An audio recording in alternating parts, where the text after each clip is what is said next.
Բարև ձեզ, դուք դիտում եք Civilnet-ը, Civilnet-ի տաղավարում այսօր ես կզրուցեմ իմ գործընկեր Թաթուլ Հակոբյանի հետ, բարև Թաթուլ։ Ողջույն Դերենիկ։ Այսօր կանդրադառնանք մի թեմայի, որը կարծում եմ քննարկելու, խոսելու անհրաժեշտություն ունի։ Ինչպես այսօր տեղեկացանք, Երևանում ուրեմն Աբովյան, Սայաթ-Նովա խաչմերուկում բացվեց ամենայն հայոց կաթողիկոսի Երևանյան նստավայրը։ Նախ սկսենք այնտեղից, թե ինչքանով է անհրաժեշտ Երևանում ամենայն հայոց կաթողիկոսին ունենալ նստավայր, այն դեպքում, երբ Մայր Աթոռը գտնվում է ընդամենը 20 կիլոմետր հեռավորության վրա եւ կարծես թե որևէ անհրաժեշտություն չկար, ասենք կազմակերպչական, չգիտեմ ինչ խնդիրներով պայմանավորված մի հատ նստավայր ունենալ Երևանում։ Գիտեք, ընդհանրապես եկեղեցի բացելը, որտեվ նստավայրի հետ միասին նաև նորակառույց եկեղեցի է բացվել այսօր, իհարկե լավ բան է, ճիշտ է վերջին շրջանում շատ է քննադատվում նաև, որ այս օրերին, երբ որ հայերը հեռանում են Հայաստանից, աղքատություն կա, 1 միլիոն մարդ աղքատ է, պետք է արդյոք եկեղեցի բացել Դերենիկ, բայց ես երբ որ մենք նայում ենք մեր պատմության ընթացքը, Հայաստանում եկեղեցիները միշտ էլ կառուցվել են վատ ժամանակներում կամ շատ վատ ժամանակներում, որովհետև Հայաստանը միշտ եղել է կամ վատ վիճակում կամ շատ վատ վիճակում։ Ինչ վերաբերում է նստավայրի բացմանը, ես կարծում եմ, որ ափսոս էր ոչ թե այդ գումարները ծախսել նստավայրի համար, այլ ափսոս է, որ այս նստավայրի բացումով Մայր Աթոռի անունը կարող է ինչ-որ իմաստով մի քիչ, չասեմ ստվերվել, բայց ամեն դեպքում հիմա ամենայն հայոցը որտեղ է իր հյուրերին ավելի շատ ընդունելու, այստեղ,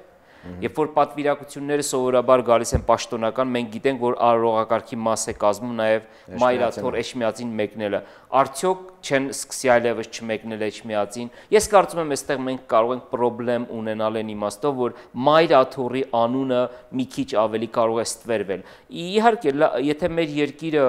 շատ մեծ լիներ, կարելի էր երկու նստավայր ունենալ, բայց եթե իրոք ցանկանում ենք երկրորդ նստավայր ունենալ, գուցե արժեր, որ այդ նստավայրը Երևանից ուրիշ տեղ,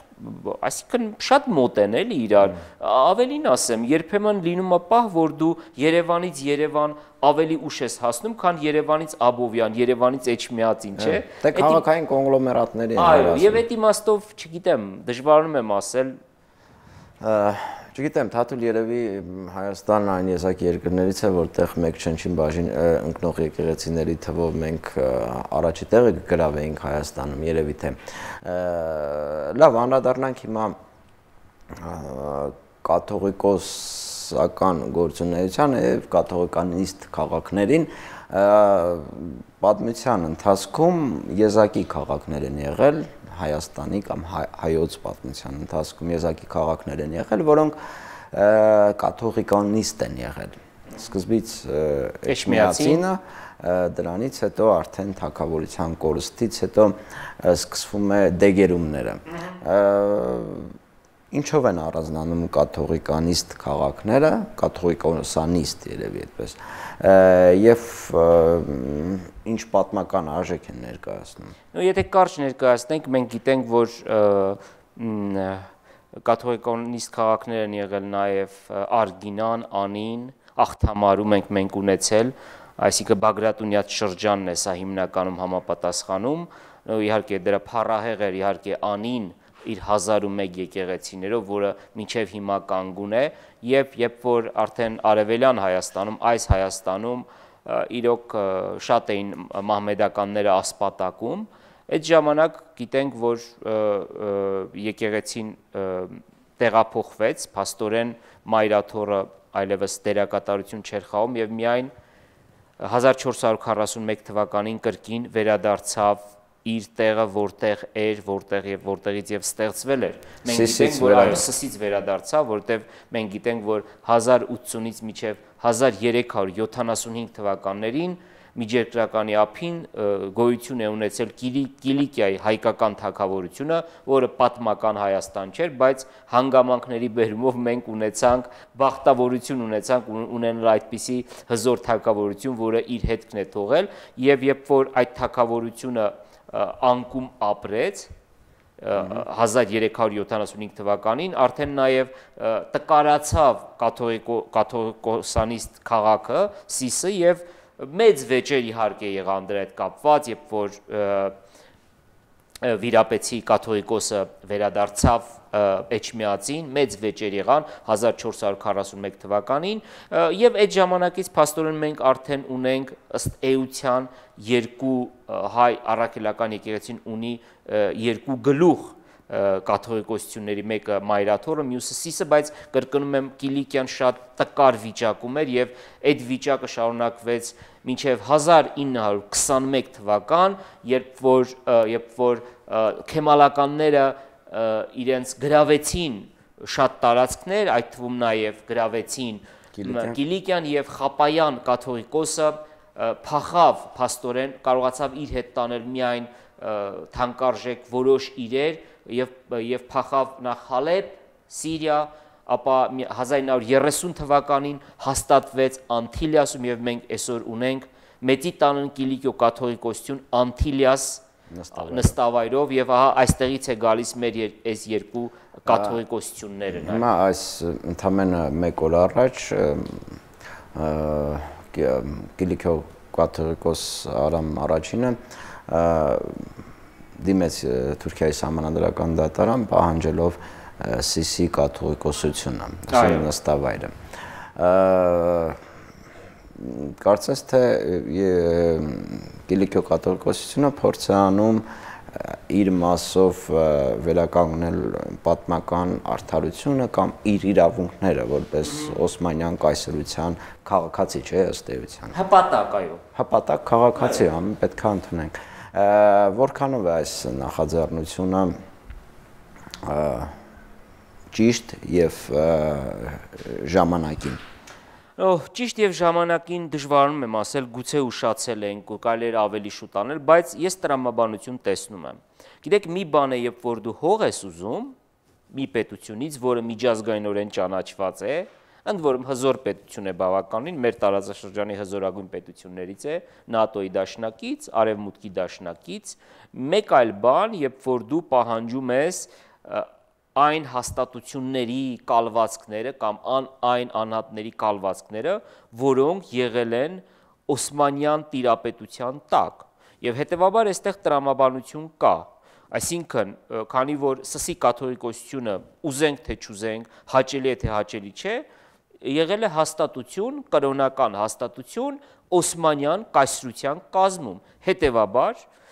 քանի որ զրկվել է իր ունեցվածքից ամբողջությամբ հետ պահանջելը կարծում եմ այստեղ տրամաբանություն կա եւ ես չեմ բացառում որ կարող է հաջողությունների հասնել եւ ես չեմ բացառում որ բազմաթիվ կալվածքներ հնարավոր է հետ ստանալ եւ չեմ բացառում որ անհատ հայեր նմանապես դիմելով իրենց պապենական տների կամ ինչ որ ինչքի համար կարող են հաջողության հասնել, որտեղ կրկնում եմ սա մեկ մարդու, մեկ հաստատության խնդիր է։ Դու չես ուզում հողը, դու ուզում ես հողի վրայի կառույցը, որը եղել է քո պապերինը եւ դու փաստաթղթերով ապացուցում ես, որ դա եղել է քո։ Այսինքն բոլոր իրավունքները ունես, այդ ամեն ինչը հետ կարծում եմ տրամաբանություն կա եւ չեմ բացառում, որ սա առաջիկայում դառնալու է Թուրքիայի համար մեծ գլխացավանքներից մեկը։ Թաթուլ հիմա խոսեցինք մեծ ընտան Կիլիկիո կաթողիկոսությունից, շատերը օրինակ տեղյակ չեն լսել են ամեն դեպքում, բայց մանրամասների մեջ չեն խորանում, թե ինչու մենք ունեցանք երկու կաթողիկոսություն, այն դեպքում, երբ շատ փոքրաթիվ ազգ ենք, այսպես մեծ հոտ չունի, բայց ունի երկու կաթողիկոսություն։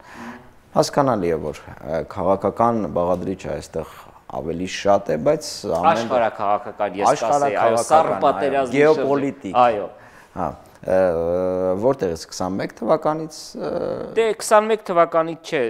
նկատի ունենք Մայրաթորի եւ Անտիլիասի միջև հակասությունները, որոնք վերջի շրջանում, եթե չասեմ մի քիչ հարթվել են, ամեն դեպքում բարձրաձայն այդ մասին շատ չի խոսում, բայց խնդրեմը ինքը մնում է։ Պրոբլեմի պատճառը, եթե մենք ուզում ենք իրոք անկեղծորեն այս ամեն ինչին մոտենալ, մենք պետք է ֆիքսենք երկու հետևյալ բաները։ Մայրաթորը ուզում է, որպիսի Մեծի տանուն կիլիկո-կաթողիկոսությունը, որը ունի հարյուրամյակների պատմություն, ավանդություններ եւ անցյալ, փաստորեն վերածվի ինչ որտեղ պատրիարքության նման մի բան, էլի ես մի քիչ կոպիտ եմ ասում, բայց հասկանալի լեզվով եմ ասում, բնականաբար մեծի տանուն կիլիկո-կաթողիկոսությունն էլ չի ընդունում դա եւ ընդունում է, որ հայ առաքելական եկեղեցին ունի երկու կաթողիկոս, երկու գլուխ, երկու վեհ, երկու վեհապար, բայց մեծի տանուն կիլիկո-կաթողիկոսությունը հստակ ընդունում է մայր Աթոռի դավանաբանական մոտեցումներ բառ են օգտագործում հիմա այդ բառը մտքից գերակայություն չասեմ, այո, գերակայությունը ինչ որ իմաստով, բայց այդ բառը չեն օգտագործում, ես մտքից թրավ այդ բառը, բայց կհիշեմ ավելի վեհություն եւ էս է հիմնական պատճառը, իհարկե թեմական խնդիրներ կան, որտեղ պիտի տարածվի մեծի տանուն կիլիկո-կաթողիկոսության թեմերը, մրցակից թեմեր, Իրանի թեմերի հետ կապված, բազմաթիվ այսպիսի խնդիրներ կան։ Եվ իմ կարծիքով ոչ միայն դերենիկ խոսքը վերաբերում է հայ առաքելական եկեղեցու երկու վեհերին, երկու գլուխներին, ընդհանրապես ես խորապես համոզված եմ, որ հայի ուժը միասնության մեջ չէ։ Իմ համար միասնություն նշանակում է գազոն, այսինքն երբ որ ինչ-որ բանով մտնում են եւ խոտը կտրում են, հա, ու բոլորին համահարթեցնում են։ Իմ համար հայի ուժը նրա բազմազանության մեջ է։ Հայի ուժը նրա երկու վեհապարներով, տարբեր կուսակցություններով, հայ առաքելական, կաթոլիկ եւ ավետարանական, իրենց միություններով, համազգայնով եւ բարեգործականով իմ համար միասնություն ասվածը անընդունել է, որտեղ միասնության ասվածի մեջ կա եւ կեղծիք եւ նաեւ կա հպատակություն, պարտադրելու ինչ-որ էլեմենտ։ Հետեւաբար իմ համար կարևոր է այս ամեն ինչի բազմազանությունը, որտեղ բազմազանությունն է բերում մրցակցության եւ մրցակցությունն է բերում առաջընթաց պայքար, այսպես ասեմ։ Շնորհակալություն Թաթուլ, հուսանք որ այսպես հիմա շատ է օգտագործում կղերականություն տերմինոլոգիան, ամեն ինչ կլինի չափի մեջ եւ եկեղեցի պետություն փոխհարաբերությունները, որոնք հիմա շատ կասկածելի հարաբերությունների մեջ են, ամեն դեպքում կլինի բաժանված, բազմազան, ինչպես դու նշեցիր, եւ ընդհանուր մի գազոնի մակարդակով մենք առաջ չենք շարժվի դեպի Իհարկե, սա շատ կարևոր բան եք դուք ասում դերենիկ, խոսքը դրա մասին չէ։ Իհարկե, եկեղեցի եւ պետությունը պետք է հստակ տարանջատված լինի։ Եկեղեցին չպետք է օգտագործվի քաղաքական նպատակներով եւ եկեղեցին չպետք է բառն օգտագործեմ ներխուժի քաղաքականության մեջ, որտեվ եկեղեցին շատ անելու բաներ ունի, թող զբաղվի իր այդ խնդիրներով։ Այո, շնորհակալություն, հիշեցնեմ, որ այսօր ես զրուցում եմ իմ գործընկեր Թաթուլ Հակոբյանի հետ։